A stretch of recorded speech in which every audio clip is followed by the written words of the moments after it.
Thank you so much for joining us and remaining with us here at TV47. This is the Day's Counter, your daily business show. As always, the question of the day is, are you investing and how do you invest your money?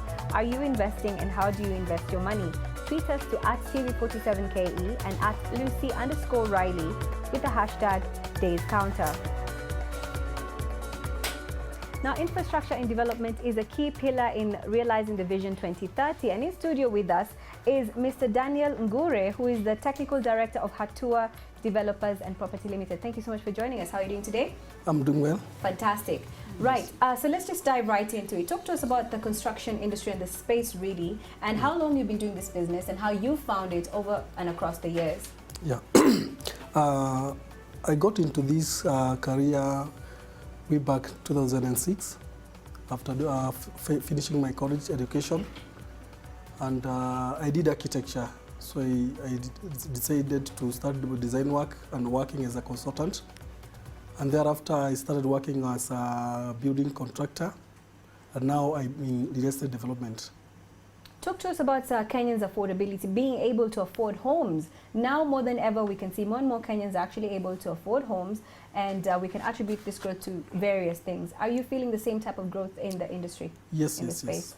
And what really can you attribute this to?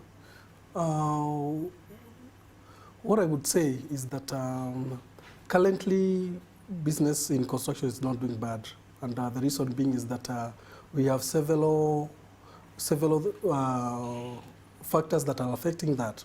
For example, now, with proper infrastructures in terms of roads and also other services, people and developers are able to do the construction at a very affordable rates, also at a very realistic rates.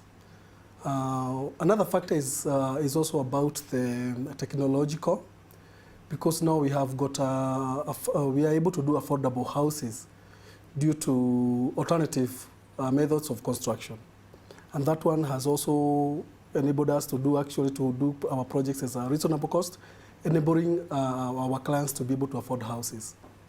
Talking of doing the projects at a reasonable cost, talk to us. What if a person is interested in actually getting into this space? Yeah. And is looking at the financial implications? Yeah. What kind of range would you actually suggest or point in that direction that you need to have in order to get started in this particular industry? It all depends on what kind of a project or what the size of the project you want to do. So say, for example, these are apartments that you're putting up in a particular area that's prime.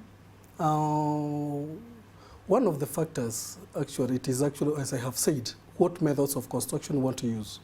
If you use the traditional methods, it will of course be a very high cost, but I must say that with a range of if you want to start a small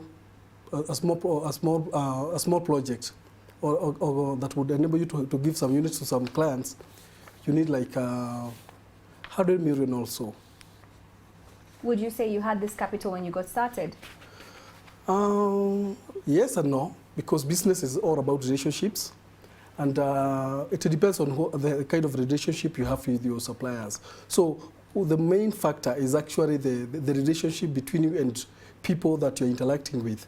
Sometimes you may need the cash, and also you may also need relationship capital, so that if you're able now to kick off and start a business in this area, you'll have people who will supply you with materials, with labor, with technology, and you'll be able now to start the project with a slightly lower amount of capital. Right, I like that that you mentioned cash capital and actually relationship capital. Yeah. Maybe for a final question, you can actually tell me, there's a significant number of unregistered contractors out there. Why do you think this is so, and what really can be done? I think it is just because of lack of information. Remember, as a matter of fact, most of our workforce of people who does construction never went to school. And that one is such a big challenge, because they're the people who meets with the clients on the ground. But at the moment, I can be able to say that a number of contractors are registered, and NC has also worked very hard to professionalize the industry, and therefore we don't have that big problem at the moment. Also, what we normally do, it is as registered contractors. We make sure that we train our people and they get accreditation from NCA, and therefore now the industry is now well managed. All right, and probably finally, I know I'm running out of time. Would you say that the synergy between the private sector and stakeholders and the government, has this goal really been met? Not really met, but we are somewhere. We are somewhere on the way to meeting them. All right then, thank you so much for being in studio with us today. Yeah. And that's all the time I actually had. Thank you so much for watching The Day's Counter. I've been your host, Lucy Riley, and this is TV47. Find us same time, same place tomorrow, and do stay with us.